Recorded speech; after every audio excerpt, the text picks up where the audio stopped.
Into CHGO White Sox podcast, coming to you live from Studio A of our CHGO offices here in the West Loop of Chicago. I'm your host, Sean Anderson. Alongside me, the full CHGO White Sox crew and a very special guest. That's Vinnie Duber, our CHGO White Sox beat writer. The special guest, Sox Machine Beat Writer, James Fegan. Hi, James. Hi. I thought Vinnie was the special guest. I mean, he's always special. You never know where I'm going to pop in from, whether it's the ballpark, whether it's here. So it always feels special when I'm sitting here with you, or like I will be doing for the next 4.5 months. Yes, or you're going to be chained to that chair. Or taking James Fegan's campfire milkshake photo. Yeah. I mean, I had to spill the beans on who was behind the picture. There were a lot of people asking for updates on this. There were. Those two. Just us two. Did you have to try it? Was this just like morbid curiosity? Morbid? Like... The team is the morbid curiosity. The milkshake was something people were talking about. I'd actually wanted to do it when I wasn't feeling rushed like the last day, but then I actually was feeling rushed on the second to last day, so I had to rush and do it. It felt like a milkshake I bought at a baseball stadium. There was fun accoutrement. I liked that I had to wait for them to make the marshmallows look oddly toasted, but it wasn't very thick. I was underwhelmed. Right. It's fine. I don't want to dump on the one thing that went well this season. I've had a lot of milkshakes in my day, and I don't know, this one was a standout. Yeah, Vinny said it's not worth the $10 difference between that and a Portillo's milkshake. Right. Just save your money and go to Portillo's and get a much better, bigger milkshake. You have to walk kind of far from the press box to get this one, which is probably a benefit at my age, rather than just having milkshakes fed to me while I'm in the car. That's not ideal. So this is probably better. Well, we were there on the first game of the homestand, and we just saw John Greenberg leading a horde of media members to the Vizzy View Lounge. So it seemed like a kind of a rite. In a way for people in that last homestand to try out the milkshake. So there were also a lot of out of town folks there that series too. So he was showing them around town, showing them the highlights, I guess. Yeah, that's probably the second most important thing of the White Sox season. Tour. And that's Herb Lawrence, Hello. Our CHGO White Sox beat writer. You can follow us at CHGO_White Sox. We appreciate everyone hanging out with us in the chat. Hit that thumbs up button and make sure you're subscribing to the CHGO Sports YouTube channel. Our producer today is Kevin Wells. We appreciate him getting this all set up and ready to go. On today's show, we're going to be talking about the 121 lost White Sox. We'll be talking about Garrett Crochet's future and the trade market that is developing for him. And then we'll be talking about some prospects in one specifically that's going to be at the AFL. So we'll talk a little Arizona Fall League as well. James, how long have you been covering the Sox now? Because Vinny said, you're 2017, 2018? 2018 was my first year. You were the year before. I started on the beat in 2017. I thought you were asking what's the first time I put words about the White Sox on the internet and whether it even revealed that life existed. 2017 is the answer to your question. Good answer. Over the past 7 years, obviously this is the worst when it comes to a record wise, but was it interesting at all that they kept losing? Vinny, I think, said at one point, the whole thing about sports is that it's supposed to be unpredictable, but it felt very predictable that this team was going to lose night in, night out. Yeah, it's intriguing how much they're losing. That theme got kind of drilled out sometime in the first half to the point where we aren't really ready for what the second half had in store. No, I would say it's kind of a big bummer that they lost 121 games.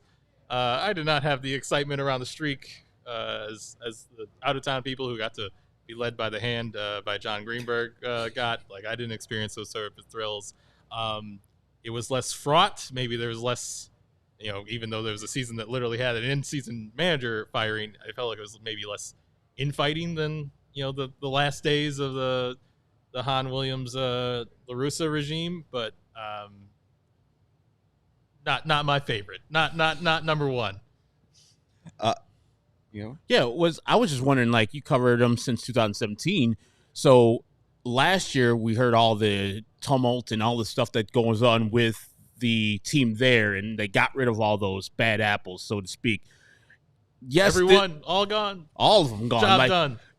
Like, was it kind of weird? Like, yes, everybody who's kind of a dick is gone, but this team, yeah, they're kumbaya, but they are terrible at baseball. Was that kind of a weird juxtaposition? Like, yeah, they left this team with 61 and 101 last year while having jerks.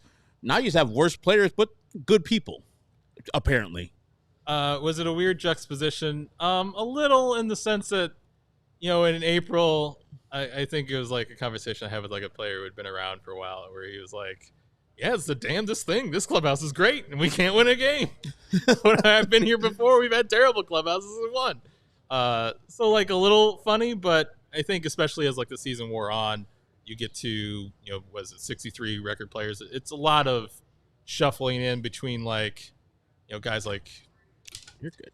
Nicky Lopez, Andrew Vaughn, like Gavin Sheets, who are still around, but also are kind of known, and maybe the reason they are still around are like because they're good clubhouse guys, since they weren't necessarily trade assets at the deadline in a traditional sense.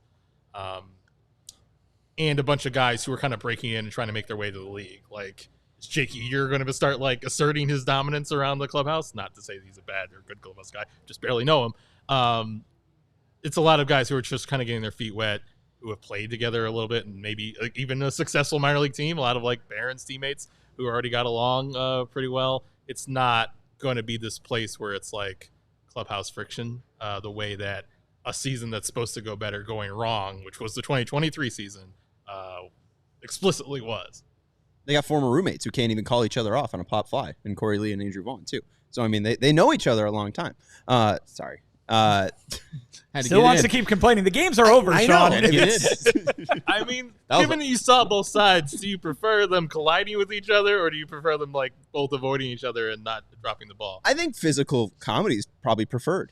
I think them just staring at each other is a little, anticlimactic. I would rather them collide. I mean, they can do like big like mime like gestures at each other after not colliding, as opposed to like having concussions, which like they played like the Fox injury music, and it's hard to laugh during that. Like, it really brings the room down when you hear that stuff. Yeah, but if they were acting like the Three Stooges, we might get like some levity. Miguel Vargas' face keeps swelling to an enormous size. Like that's not a laugh line. No, it's not. And we'll keep up the laughs. Well, how enormous.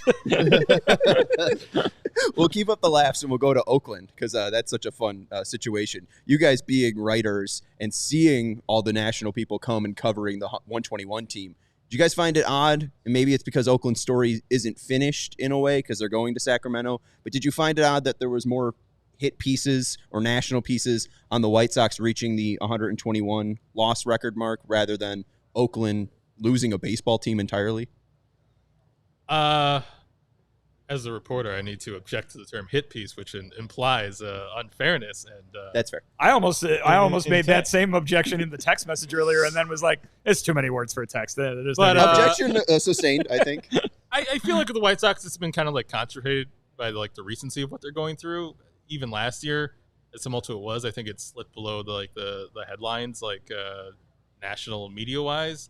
I think like something I joked about was like one of the most disappointing things about the 2023 season was that they didn't even rank as one of the most disappointing teams nationally because no one was paying attention to them. Whereas like I feel like Oakland's been kind of playing out over the course of the years, where there's been a fair amount of John Fisher sucks type of pieces, which again wouldn't be a hit piece because it seems like there's facts and reporting behind him sucking. So I think it's the White Sox are a bit more now season, whereas I think a lot of Oakland got concentrated when they were so bad both on the field last year, and a lot of the mechanics of them getting dragged out was also going on at the same time. So I feel like it was just kind of the White Sox moment. They own the moment as far as disaster tourism journalism. It's like the newsworthiness of it, right? Yeah. I mean, we've known the A's were leaving Oakland for like a year, whereas there was like the anticipation, however, maybe mild it was amongst us, but nationally at least, are they going to break this record and be the worst team ever? Oh my goodness, that's a news item kind of thing. And then I'd also maybe say that like the White Sox, the story of the White Sox getting to where they are is maybe a little more interesting. Like it's maybe a little more. You see them building toward it every night. I don't know. I mean, it's just maybe a little more like dramatic, maybe. Whereas like shining a spotlight on the unfortunate reality of teams leave where they can get public stadium financing is like not something that people are like, oh, I got to dig into this kind of, it's like an economic story versus like a dramatic story with personalities in it. And that'd be a guess. Maybe I'm not maybe super well versed on the drop pop up where they don't collide is more visually like dramatic than like the city council meeting where the vote goes like right. Like that's just harder to clip in a highlight reel, I feel. I think too, like John Fisher really hasn't spoken. And at least with Jerry, we had the August thing that happened last year. People have known Jerry because he's been an owner for 43 plus years. Maybe that's why it's a little bit easier to see like, oh, this guy's just really holding on to the 90s. Do you find it odd, James, that it was just the statement released on Sunday from Jerry? We've been talking about, will he speak? Will he not speak? Do you think maybe it's possible Jerry speaks once they find a new manager?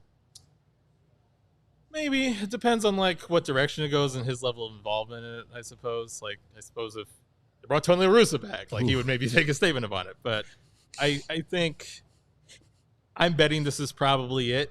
I think the initial statement was a lot of national reporters like asking for interviews at once and then putting out a statement and kind of having it rushed, and then this being maybe the fuller thing that he's decided he wants to comment. But I think especially if you're trying to have this look like this is something that's Chris Ketz's decision and him really being the sole decision maker as he's put up to be, I think he's probably less likely to step up and like speak to that than he would be unless something unexpected happens, which none of us are really prepared to put to bed ever again. I'll never sleep peacefully. Wow. You and Kenny Williams. And this is the thing, too. You guys are both beat reporters. You've been around the team for a long time. Is it frustrating to have the knowledge that you guys have about the team and all the little nuances that have been written about in the national pieces that you guys already knew? It was old hat. And I know Vinnie off the air sometimes will give us little nuggets, but all the stuff that you get that you already know, and then you're reading these stories like, I theoretically could have did that and could have broke bad on this team, but why are these people getting the shine that of something that was old hat for me? I mean, there was definitely stuff in it that I didn't like know specifically. I never talked to anybody at length about the plane before. I think it's kind of the nature of the national pieces that as a beat reporter you're not going to sit on stuff. Like you're not going to hold back like a bunch of individual things that are maybe newsworthy on their own to kind of build up one big piece. I know the Athletic encouraged me to back then. They were definitely like shifting towards like those big end of season features every year. By the end of the time I was there, I didn't really like doing it. I kind of like writing things individually on their day because I usually have a lot to say about every little thing. So summing it all up at the end of the year, but also I think from a beat writer relationship standpoint, it's a lot more even-handed when you're like, hey, this is something I know. What's your comment on it? What do you guys want to say about it? What's your explanation of it? And then I write a story, as opposed to like, I'm going to you're going to watch me like collect and not say anything about or not write anything about this big thing for maximum impact. Makes it a little bit harder to like have people feel like you're really trying to give them an honest like say about things, and maybe looks at gets people more on their guard. So it's definitely a little bit harder, a little bit trickier, and I always just find it a lot more straightforward to be like, hey, I heard you guys are replacing international director. What's the leaning towards that? As opposed to like building like this 3-month piece where it's like their international failings are but one sad chapter in a larger I feel like it's. Would you narrate it like that too, with that voice? I would try to. I would use like heavy italics. So, I think it's the nature of it. Like, why are some reporters more popular than us? Yeah, I could keep me up at night. But as far as like the way national pieces work, you kind of accept as part of the game. They're trying to kind of educate a new readership all at once. Like if only White Sox fans, read this piece, it would not be successful. It's about kind of introducing people who maybe only paid attention to the Nats their entire lives, like to gawk at this thing. So it's going to recycle a lot of information that's foundational and a lot of like things that maybe we knew 40% of, or together, if we piece it together, all the beat writers we knew the whole of, but different ones of us had different pieces. Maybe it's going to show it in full, and it's going to have more impact than when we partially reported it 3 years ago. And that's just kind of the way things kind of build up over time. I don't know. It's the game. Yeah.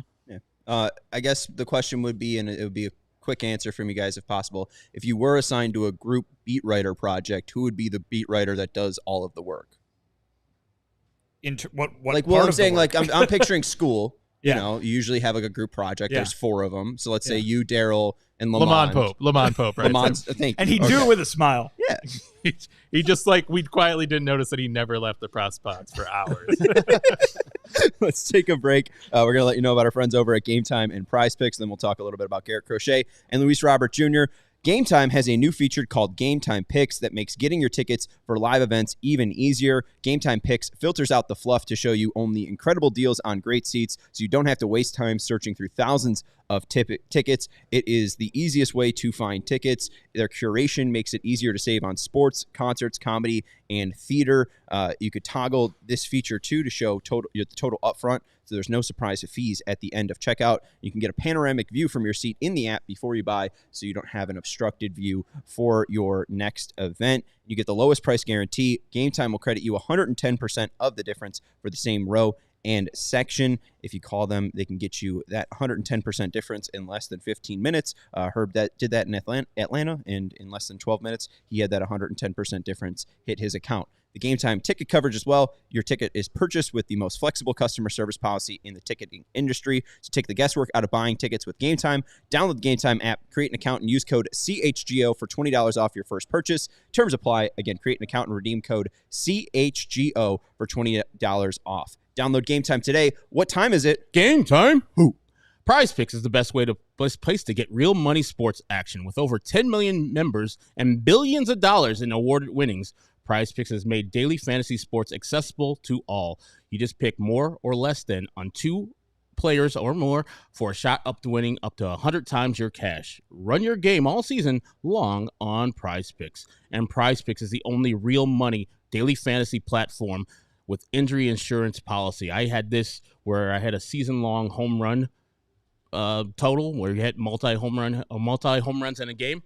They took out the Yohan Moncada because he didn't play enough games. They took out the Jose Abreu because he didn't play enough games. Guess what, Sean? What? I still won.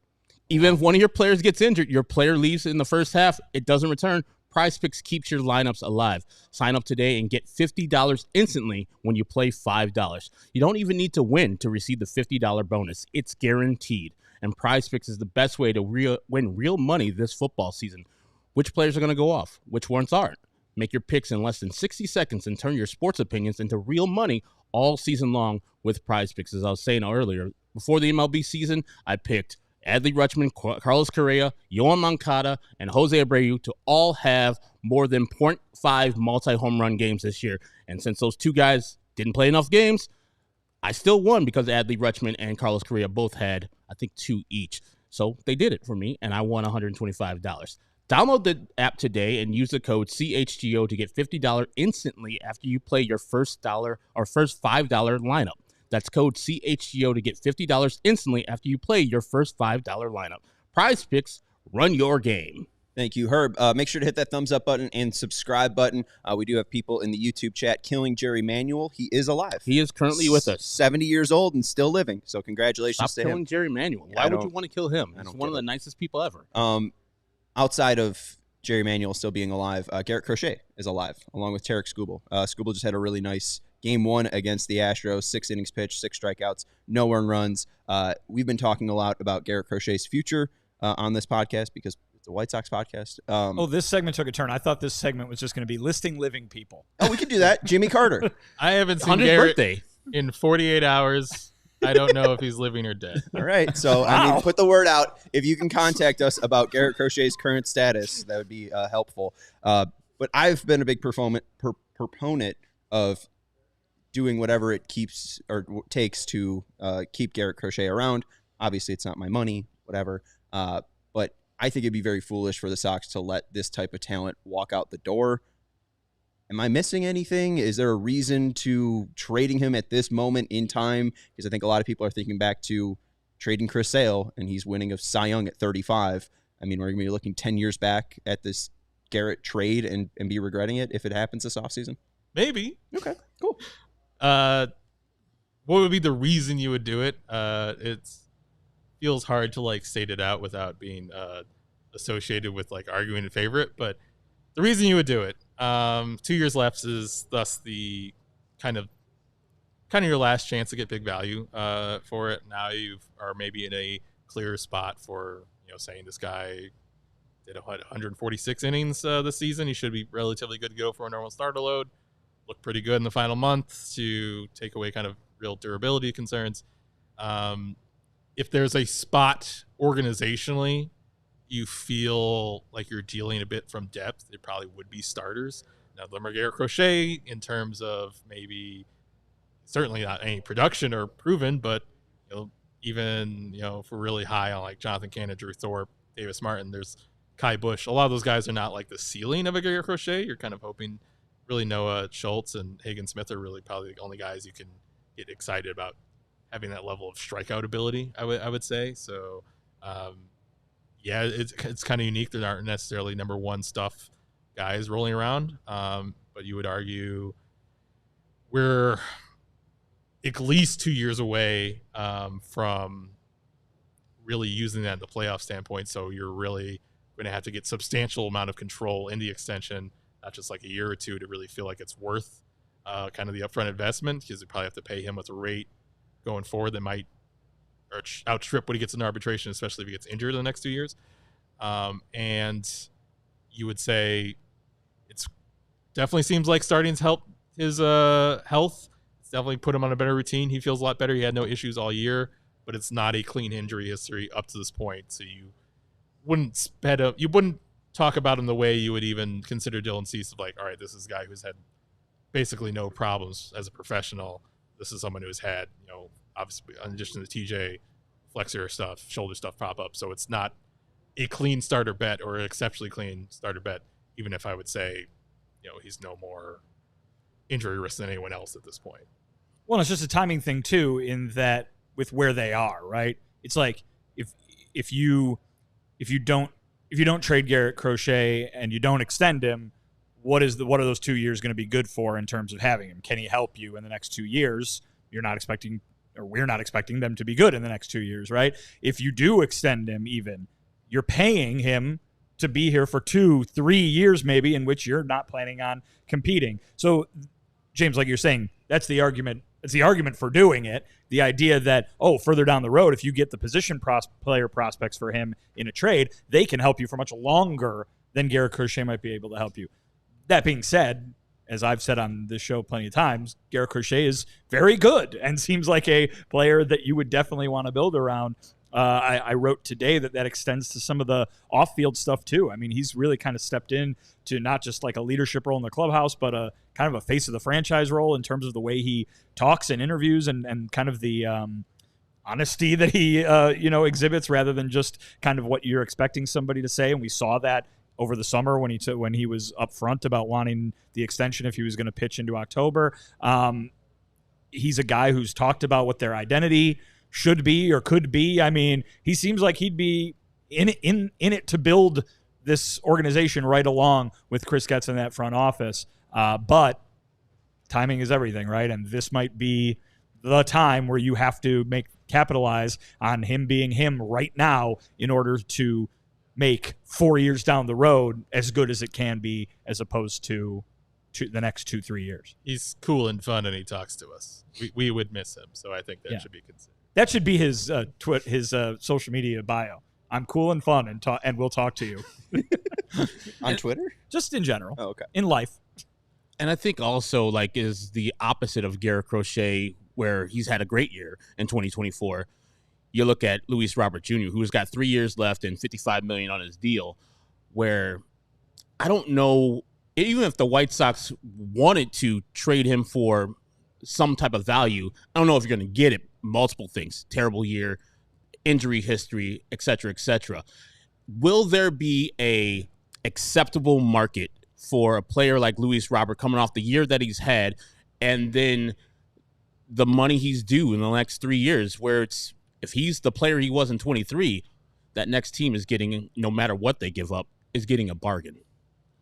I certainly don't think that the value that they want would be there this offseason. There's just not the scarcity to like where he's like the big offensive upgrade, where theoretically if he had not fallen apart in July, he could have seemed like that in the trade market this past year, and maybe could again depending on how the trade market shakes out next July, and he's like has a hot season and doesn't kind of like have a weird like Cameron Maybin late career in the Padres type season.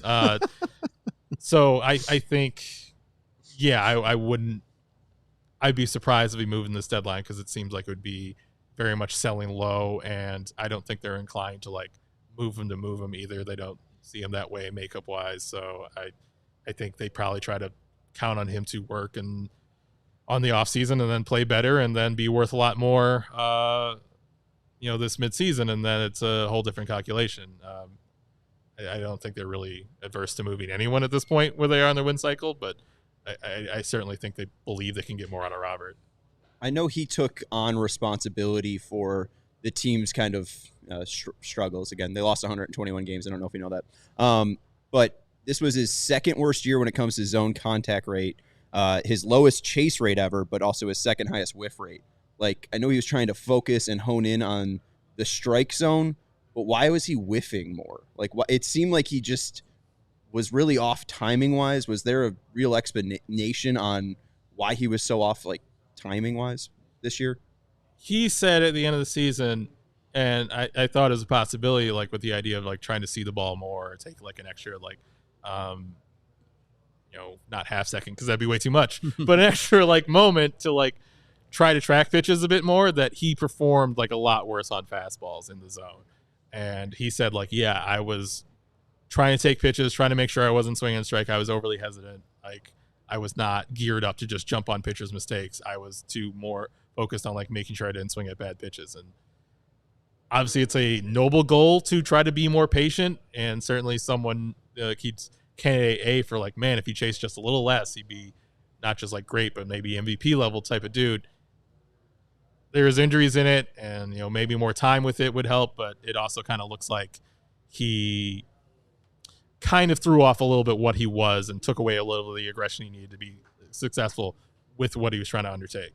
To me, it was 2018 Yoán Moncada season all over again, where here was a guy who was trying to walk 1,000,000 times, and in order to do that, I'm going to never swing at any ball ever again. And it turns out that, guess what? Some umpires are going to call those strikes. And then all of a sudden that puts him in a position where he's behind in the count, or where he is very much overthinking things. That's what it looked like to me. Maybe a more in-depth conversation with him would yield a different explanation, but it very much reminded me of that first full Moncada season, where it seemed like he just couldn't not strike out because he was so much in his head trying to do the opposite, which is trying to walk, that it just kind of came back and bit him. Were both of these examples you guys bring up, were they both initiated by the player, or this more team? Because I think there is a thing of giving a player too much information, and then that player becomes different from who he is, who he normally is. Like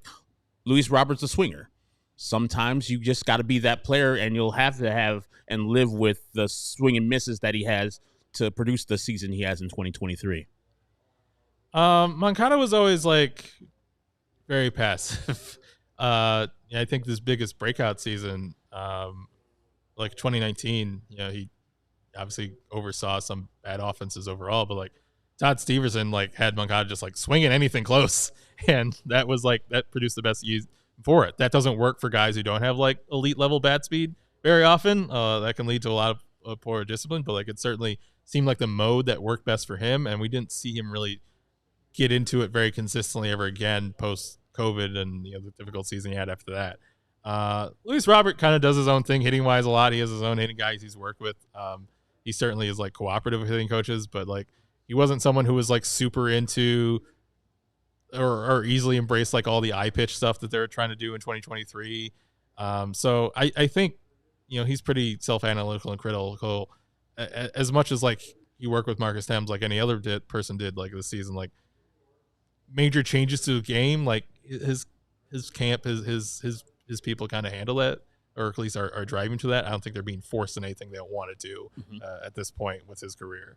I got more to follow up on that, but we got to take a break. Let's let you know about our friends over at Sunnyside. Our friends at Sunnyside Cannabis Dispensary are here to elevate your summer, even though it's fall. Sunnyside is your home for judgment-free cannabis shopping, and they have a crazy selection with over 100 different strains to choose from with easy online ordering and in-store pickup. And wherever you are in Illinois, Sunnyside has a location for you. They have spots as far south as Champaign and as far north as South Beloit. So stop into a store nearest you for expert guidance from their staff or select from quality lines like Cresco or Flow Aircal. And you can go visit them at sunnyside.shop for bright buys every day, including 50% off your first 3 online purchases. Enter promo code HICHGO at checkout to qualify. Exclusions apply. Again, sunnyside.shop for bright buys every day, including 50% off your first 3 online purchases with promo code HICHGO. Sunnyside Cannabis Dispensary, only for 21 plus or Illinois medical card holders. It might be October, but summer obviously still sticking around. It's beautiful outside. So go ahead and get yourself some Leinenkugel Summer Shandy while you still can. Well, they still have an October beer, too. Well, I was getting to that, Sean. That's later in the ad read. Right now, I'm pushing the Summer Shandy. I'll be pushing the Oktoberfest later. You can go down by the lake. There might not be a baseball game that you can go tailgate for, but you can go tailgate for a football game. What's better with an outdoor activity than a delicious summer shandy? But maybe, Sean, you don't want to do that and you want to enjoy more varieties. Well, it's October, so how about having Oktoberfest? Leinenkugels also makes, your honey Weiss, your berry Weiss, your lakeside cherry, your sunset wheat. Good old Leinie's Original if you're going up to Wisconsin. They're all good. Go ahead and give them all a try. Flavor life's simple moments with Leinenkugels. It's the official craft beer of the Chicago White Sox. Go to Leinie.com/CHGO to find delivery options near you. That's LEINIE.com/CHGO. Or pick up Leinenkugels pretty much anywhere they sell beer. Leinenkugels, flavor the moment, celebrate responsibly. The Jacob Leinenkugel Brewing Company, Chippewa Falls. Yes! James, you mentioned the eye pitch there and how it was kind of a focus of the team in 2023. We saw a true direction with the pitching staff with Brian Bannister's inclusion and kind of his takeover this year. But in 2023, have they gone away from the eye pitch now in 2024? Do you think Marcus Thames has gone away from that? And no, they still have that big machine there. It's not like something that's talked up as this is going to make us more disciplined than ever. I think than the way it was brought up last year, and trying to get players buy in uniquely. But I thought it was still there. Got dusty once Jake Berger went to Miami. Nah, I mean, Sheets swore by it, and I think Bonds used it, or I'm sure they've all used it at this point, is what I'm saying. But it just wasn't a talking point or this big thing of they're trying to instill the same way it was the bleeding edge of trying to get people to do it more often last year. So it's still around. We saw Jerry mention the want to add more people to research and development, and a lot of people that are our diehards ask, is there going to be a banny for hitting? Do you think there's enough hitting metrics to have a Brian Bannister of hitting? Is that possible? Do you think that you see that around other major league teams that the White Sox can just easily adapt, or is that going to be kind of a year long process? I mean, I've asked them about this, so they want to find one. I don't know. I don't think it's as easy to do these quick roving fixes for hitters the way you do for pitchers. They have a hitting coordinator and pitching coordinator above Bannister, or not above Bannister, but outside of Bannister. So Alan Zinter was credited with giving Brian Ramos a different leg movement that kind of triggered him having a better second half. So it's it's not these fixes don't happen without a name brand guy doing it. But I think in terms of people citing the Orioles model for developing hitters, what they had was just a ton of staffing, and maybe you find someone maybe more specialized, you already have a lead biomechanist and you already have a hitting coordinator. Maybe you have someone whose job is to specifically transfer biomechanical concepts to hitting. I think they want to add people, they want to add insight. I don't know if there's exactly I wouldn't even know the name of who's analogous for hiring as a someone who's like Brian Bannister, who's not actually your pitching coordinator, but is doing pitching coordinator type things, or maybe overarching directional things, but they hire like a director of hitting or someone who's some sort of consultant to add some special view to it. That would be in line with what they say they want to do. It's just not something we've seen the White Sox do before for us to know exactly what the shape of it's going to be. It's not like we know the big hitting expert that they need to replace because we've never seen them like in the organization before, but they have a hitting coordinator. I don't want to like not give credit for doing a lot of work that's showed up in dribs and drabs over the course of the system. And also, too, they might not know the answer to that question yet. Like, when you asked that question of Chris Getz in that press conference, it seemed like the answer was, we'll look into it and we'll see how it turns out kind of thing. Like, maybe they don't know where that search is going to end, whether it's with one person or with them adopting a new philosophy or just keep on keeping on a little bit. Right. Like when I asked about it off the record, like the term is like, well, we're gonna look into it. We're gonna try. Thanks. I was wondering too, like you see the article coming out where they're talking about the White Sox plane. It's dilapidated. It's not as good as the rest of these planes, mostly in the major leagues. And then I recall you going down to the minor leagues back when the rebuild started in like 2017, 2018. And checking out their facilities. If the major league facilities and upkeep are the way they are, I can only assume the minor leagues are like that, because I read a couple of years ago about the Dodgers and how they travel chefs for their minor league teams. And if they don't travel the chefs, they get the food catered. Just wondering, like, when you were down there, are they still using the bus that Jordan bought in like in '94 for the Birmingham Barons? Or are they still doing things at an antiquated level down in the minor leagues? And could this be a reason why their minor league system hasn't necessarily produced a lot of everyday position players? I mean, it goes beyond just facilities. I mean, because all their minor league parks are pretty new. I think the Barons are like the oldest, and that I want to say is like 90s. Kannapolis stunk, but Kannapolis has had a new stadium since COVID. As far as like, I think it's a bit larger than that as far as like why it hasn't worked. And now like all their minor league teams are like the actual minor league facilities. All of them are like, if not all of them, maybe all but one are like Diamond Holdings, which is like the corporation that's like buying all minor league places. And as much as that's kind of definitely creepy to see a monopoly buy all of minor league baseball, I wonder how that's going to go. Generally it's been like the initial reports is like they've usually upgraded things, and it's generally been a net positive over whatever struggling ownership they were able to harvest for their long-term gain. So I don't see the facilities as particularly a problem. I don't know about the bus. I should have interviewed more minor leaguers about the bus. I think more like data reports and what sort of like information is available to them is probably where you need to see the upgrades happen. Because like when I went to the minor leagues, like when the rebuild was happening, it was a lot of like, oh, this is almost as good we have in the SEC in terms of like their pregame prep stuff.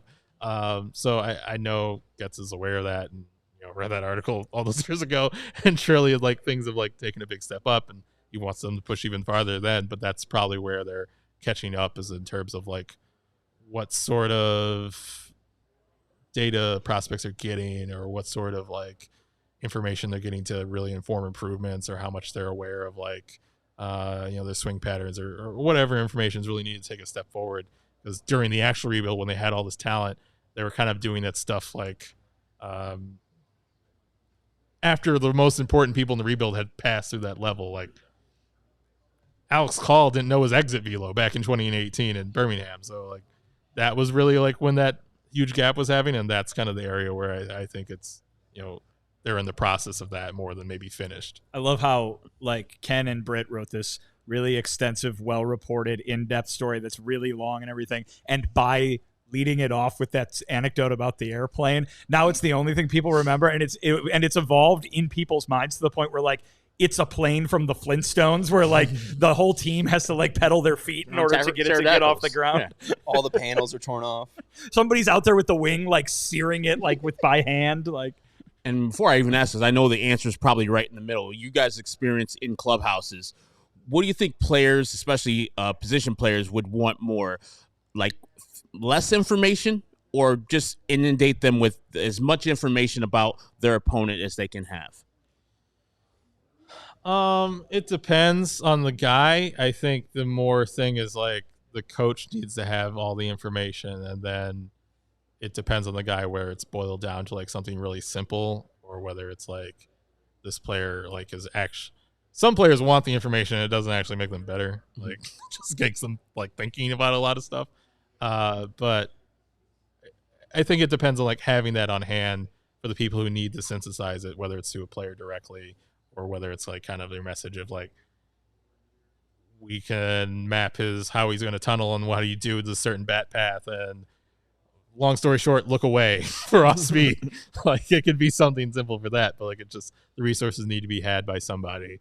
Necessarily like players need like the super most densest report all the time. Like, going to this interview about like with Garrett Crochet from the other day about like different, and there's some points where he's talking about like his extension and where he needs to think about location wise and tunneling, and there's some points like, yeah, so I was just trying to throw the fastball by him at this point.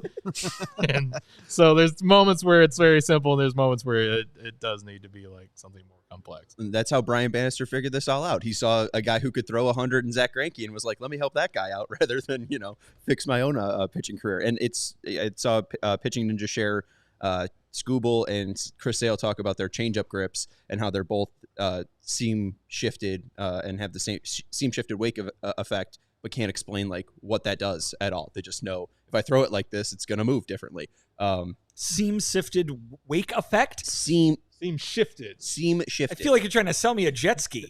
Maybe. Would you buy a jet ski? Not if you're using that language. Okay. But we've been talking about who the White Sox next manager should be, and Vinny and I have talked about specifically like taking data that's given to you from the front office and being able to distill that to the players. Do you think that that's important of a manager role at the major league level? I think we saw the Royals and JJ Piccolo like really want Matt Quacharo because he's coming from an analytical organization in the Rays, and he's able to distill that information and be able to distribute it throughout the clubhouse. It can be. It certainly can be useful, like if a manager is more hands-on, but like if he just respects it and values it and like is a really good like communicator and administrator in terms of like giving people use like the tasks necessary to get things done or putting people in the right spots. Like, I don't know how much the manager himself really needs to just ooze it out at every moment. It's certainly helpful if they're fluent and can handle it, but they don't need to like be the person who's breaking down the pitching plan to the starter on a regular basis. He doesn't necessarily always need to be the one who's talking about like, this guy has 17 IVB, so you need to look at it, look for it up and away. Like that's often something a hitting coach is doing. It's just something he needs to like have an appreciation for, rather than like we're depending on him being like hands-on instructor all the time. Like I think ideally a manager staff is big enough where he isn't necessarily tasked to doing that often. And I know that these guys really respect Grady for, probably one of their heroes when growing up watching him on TV.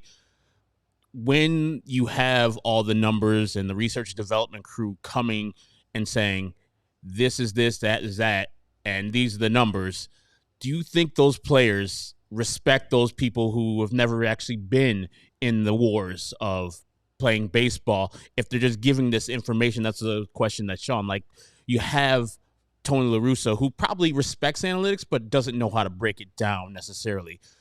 Is it better to come from somebody that's actually been in the wars, been in Major League Baseball, understands the jargon that's coming from the research and development people and can spit it out to the people like he was talking about with Matt Quacharo? Or does they just like need to know the numbers from anybody and they will respect that information from whoever it comes from, even if it's a nerd? A pencil neck nerd. Here's the thing. It's their job to do that, right? Yeah. They should be respecting it regardless of where it comes from because that's part of their job description these days, right? It's not just, big guy hit ball with stick. I mean, you need to know what you're doing out there. And I think that the idea that there'd be people turning their ears off to certain people, then some of the blame goes on that person who's not listening, even if there is a problem, on the other side as well. That being said, there's a little extra juice that comes from these guys being former players. Yeah. There's no doubt about that, because that's all we hear all the time. They can't stop raving about Grady Sizemore, and when you ask them what they love about Grady Sizemore, it's not necessarily, he told me this great thing the other day, or I think he's a great manager of departments or something like that. It's, boy, remember when he played 162 games in a season? Wow, that was amazing. He was an all-star. And that's not a knock on Grady, but it's front of mind for these guys. And I think it's so front of mind that it's the same kind of compliment you hear about Chris Getz and Josh Barfield and Brian Bannister, right? Like, I think that they look at those guys and they say, if that's not their sole criteria for them being good at their job, it's at least a plus in their mind, and it's it's something that they appreciate. When they've got something to say, they're like, "Oh, you've been in my shoes. I know that you've had that experience, and I can respect that." I don't think it's necessarily means that that anytime somebody walks up to them with a degree from Yale instead of a baseball reference page, they go, "I'm not listening to that guy." But I think that there's definitely a little extra that comes from those guys who have played the game. With the White Sox being in a managerial search with Seattle, Cincinnati, and Miami, does that hurt them a ton because Seattle and Cincinnati has so many alluring spots or things that you could look towards for the future? Like, are the Sox in a difficult spot, or is it, hey, Jerry Reinsdorf has a ton of money, as long as he's offering the right amount of money and the offer comes correct, they'll be competitive for whoever they want? Boy, I hope Andrew Benintendi's not listening, but when is the last time you heard Cincinnati and alluring in the same sentence? Boom! Go ahead, James. I believe Seattle named Dan Wilson as permanent manager when they brought him on. Oh, well, thank you very much, James. So one problem solved. Yes. I think maybe for someone like, Schumacher, who's going to have obviously like multiple bidders or interested parties, he can kind of go on where he thinks fit is best, or potentially a team that's more willing or has ownership more willing to expand the salary for managers than I bet this one is doing. That would be a thing, though. They did pay Tony La Russa an amount of money that would probably be enough to bring Schumacher in. So, but someone who's like highly sought after, or if you're talking about like what would make Terry Francona come out of retirement, it would probably be like a situation he felt was right and not one he felt was like, damn, there's only 30 jobs, I better take one of them. Like that would be that sort of situation. But like if they're hiring like a first-time guy, which is a lot of what you hear in terms of like, assistants they'd be after, I don't think they're really like in trouble for that. I don't think like Don Kelly, Clayton McCullough are like, nah, another job will come along, I'm good, like necessarily, unless like, the interview is very toxic, which, I'm sure White Sox situations of past have looked not inviting. But I think in terms of having a farm system, being with a new GM who, obviously not having your GM not be around long term is not great. So having someone who's just getting started, maybe offer more stability, and certainly the White Sox offer traditionally more job security in that aspect. They're not the get of the off season for a manager gig by any means. I don't think they're like gonna still be trying to, putting this on Indeed in like late January trying to get somebody a level either. I mean, Grady will happily accept it if they're right. in so January. There's that part. Like, it's nice that the interim guy is like, I'm really eager to see my family. I'll think about it in a week. Like he's openly campaigning for it, so that's a good sign, I guess, on its own.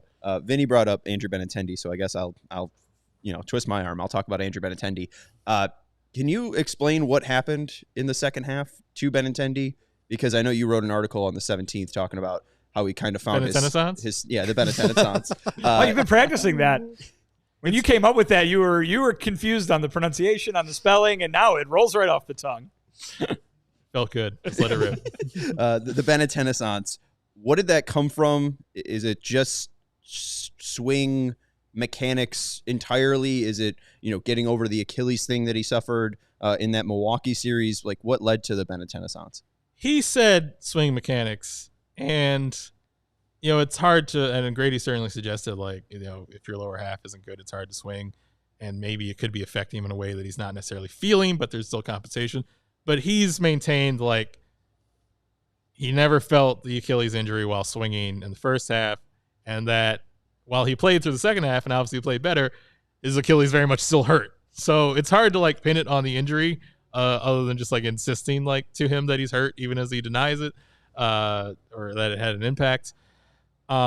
He went from a guy who had like a big leg kick, and certainly like it looked big because he's short, so it looks like a larger percentage of his body, to someone who's now doing the toe tap. And it's kind of like a mixture of a leg kick and a toe tap in a way, where his leg kind of gets off the ground, and then more than like his old toe tap did. So he said it's kind of like a combination of the two. A leg tap, if you will. Yeah. And he had been toying around with it a lot, and it certainly seemed like earlier in his career he could be a bit more fluid and just do whatever he wanted or how he was feeling that day.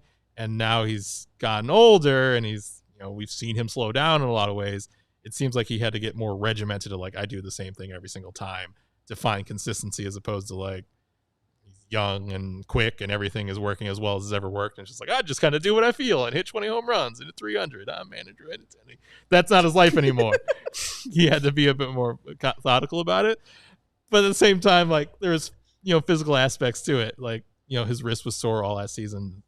Obviously, it seems like he can hit for more power than he showed last year. So having that right was a factor. And it certainly it seems like there were portions of the year where his like Achilles was bothering him more, where he had to go to the IL versus, maybe his metrics didn't jump. I haven't looked, but he certainly didn't have to go on the IL again all of second half. So it certainly seems like things are a bit more physical, better. I find it reassuring because, as much as like we like to say like the White Sox are wrong about everything, it was nice to like see that there actually was like a concept behind why they signed this dude. He is still talented, and not just like, they just randomly picked the worst player in the league and they gave him $75 million. Nothing to do makes sense. Like, at least I like when I can see the logic behind it and just understand why it went wrong. They tried to sign someone who wasn't necessarily fully healthy and trusted he'd be fully back, and he wasn't, which is, a mistake they've made before, as opposed to just like, they picked somebody who was actually not done being a good player ever again, and they were dead wrong about it. So it's nice that Benintendi is still Benintendi, as we saw. Yeah, for a team that's going to be cutting payroll this offseason, do you see a market out there where the White Sox actively shopping him this offseason? Well, how much money do you think they have to take of that contract that's remaining? At $345 for a 30-year-old who's in injuries, I think it's still a pretty spicy meatball. Former Gold Glover. It's former Gold Glover. All-star, too. A former All-Star. And now multi-time 20 home run hitter. Yeah. I think you'd probably have teams looking at like the most recent 2 years a bit harder. I was going to be afraid of regression. So I think it's not like that will never happen the way we were laughing it off when it was like something they were looking at the deadline, but I'd still be lean towards like it not happening. I think probably when you get towards less control on that contract is when it's more like inviting as like, ooh, we need a quick upgrade. A season and a half been a Benintendi, that sounds great. Or if he's really killing it midseason next year, that's when I think it's more. I think for someone who's not, 3 out of the last 4 half seasons has been not good and is 30 and is owed 3 years, I think that's probably still a lot for a team to take on, unless it's something that's dragging down like the Crochet package, which will probably infuriate anyone. I think it'd be hard to package that, but you can certainly see a route towards end of or next off season or All-Star break a season and a half from now where it's not that hard to sell if he's still producing the way he did the second half. Fingers crossed, truly. Next year we might see Colson Montgomery. I've been kind of leaning more towards he'll have like a Tim arc where Tim came up in like June, I think, of his rookie year. Do you think it's going to be that long of a wait for Colson? Or if he has a nice AFL and nice spring training, could he be pushing for an opening day spot? It depends on like what they sign shortstop wise, where if it's just like Brooks Baldwin and Jacob Amaya, I don't think it's like a strong layer keeping him down if he's like looks really good in spring. Whereas if we sign like a veteran stopgap to a 1-year deal, or like he was even maybe our biggest ad of the offseason, maybe it's a 2-year deal or something like that. Whoever they add, if it's someone who's like in place that they would really want to like play every day until like they sold them to the deadline or something like that, that would maybe drag it out a bit more.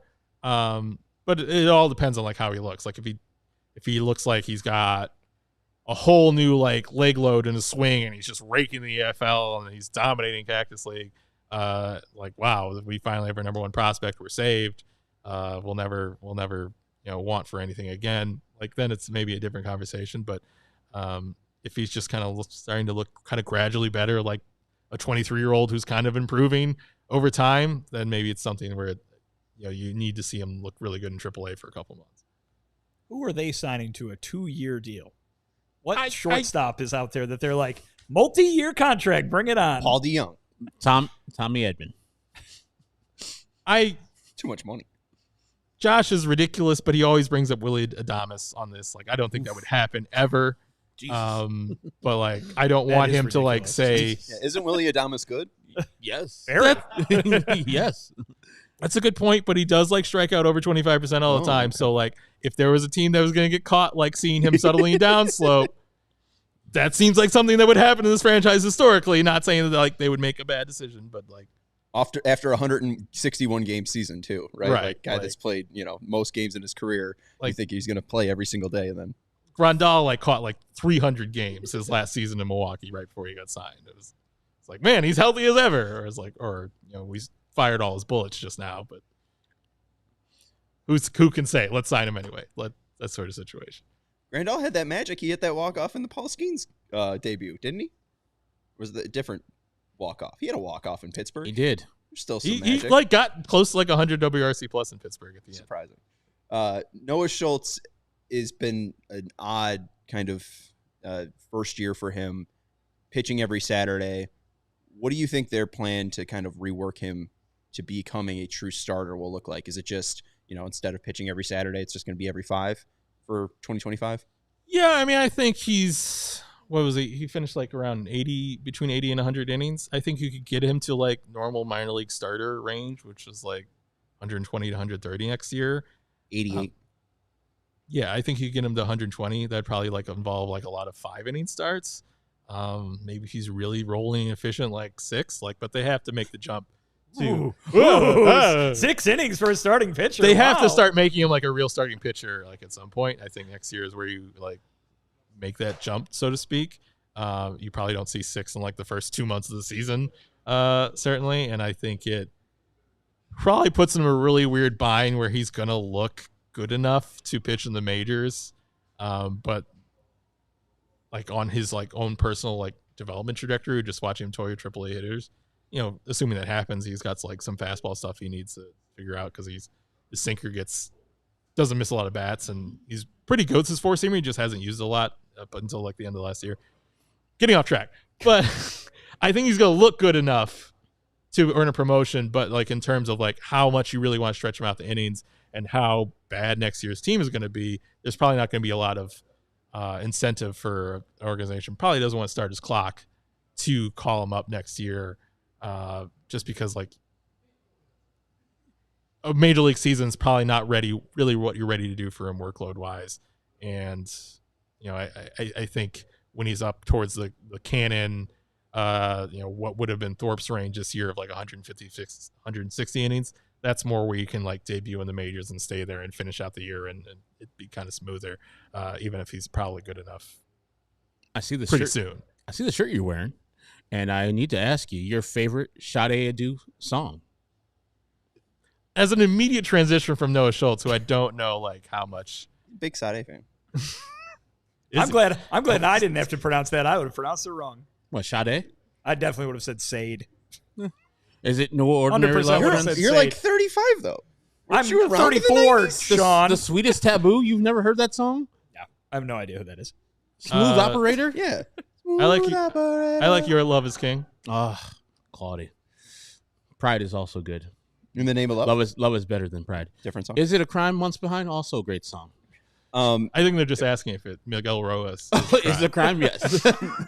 On the topic of Miguel Rojas and then even Andrew Benintendi, well, I guess it works in Brian Ramos. Like, we're going to see Ramos play in the outfield, or they're going to try to play Ramos in the outfield in spring training. Do you think Miguel Rojas is like a third baseman? And then how do they work in Ramos in the outfield when you have, $45 million man Benintendi playing every game in left field? I assume you're asking about Miguel Vargas and not Dodgers shortstop Miguel Rojas. That's my bad. Yes. I just assumed it was Miguel Vargas. Same players, both Whoops. terrible. Different players. I talked to Miguel 48 hours ago when I last saw Garrett.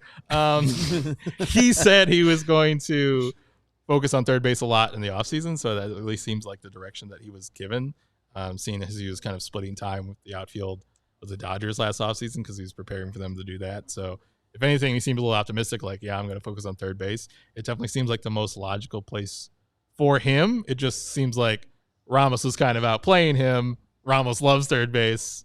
Ramos has probably even played better defensively third base, though I think Miguel's been fine defensively third base for the most part, other than pop-ups, which all the more reason not to put him in the outfield, I guess.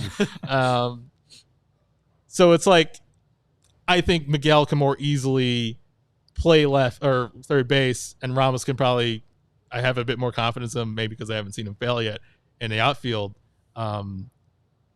So like, if you are hell-bent on like what's the best for the both of them at the same time, I see why they do that. It does seem like Ramos has kind of earned the right to really take claim of the third base position more than Miguel Vargas has, and so that seems like a tough break. And how long can Vargas's bat lag behind before you're like, well, why are we messing with Ramos over this? But that seems like more something they want to figure out next offseason, or not next spring training, when Miguel's had a chance to maybe work on his hand load more than he's already been working on for the last 6 weeks. Well, and you know, the reason they'd give him that leash is because they just traded for him at the trade deadline and made him basically the only player they picked up at that moment. Right. Yeah. So they have a lot of reason to want that to work. I don't think that should make him more important than Brian Ramos, who I think is important in his own right. But I understand why they're doing it. If I ever get, twist my arm twisted into writing a book with the White Sox, it would be like titled, I wouldn't, but I see why. That's a good title. And my apologies to both Miguel Rojas and Miguel Vargas for screwing that up. That's going to do it for the CHGO White Sox podcast. We want to thank our special guest, James Fegan, for joining us. You can follow him at JR Fegan. You can read his work at SoxMachine.com, and you can support them over on Patreon if you are looking to get the full articles and their full scope of articles over at SoxMachine.com. Thank you, James, for joining us. That's Vinnie Duber, our CHGO White Sox beat writer. You can read his work at allchgo.com. That's Herb Lawrence, our CHGO White Sox community leader. I'm Sean Anderson. Thank you to Kevin Wells for producing the show. Hit the thumbs up button on your way out and hit that subscribe button. We will talk to you tomorrow at 4 p.m. when Ryan McGuffey joins us. See you later. We all silly like the mayor.